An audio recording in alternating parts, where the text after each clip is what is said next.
yaşav yemli, dostları bilen köngilli, dostları bilen aralaşıp ozan aytağım birini.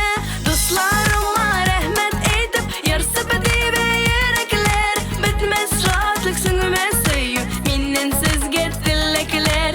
Dostlarıma rahmet eytip yarısı bedi ve yürekler, bitmez rahatlık süngüme söyü minin sizge dilekler.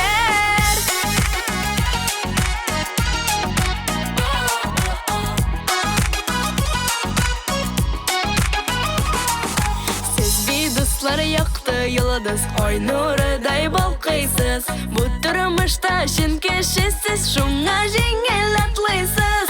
Dostlarıma rahmet eytip yarısı bedi ve yürekler, bitmez rahatlık süngüme söyü minin sizge dilekler. Dostlarıma rahmet eytip yarısı bedi ve yürekler, bitmez rahatlık süngüme söyü minin sizge dilekler.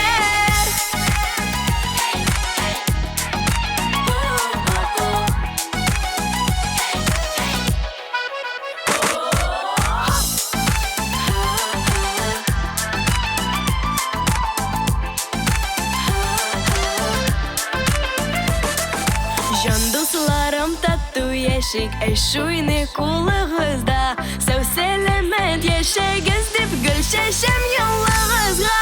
Dostlarıma rahmet eytip yarısı bedi ve yürekler, bitmez rahatlık süngüme söyü minin sizge dilekler.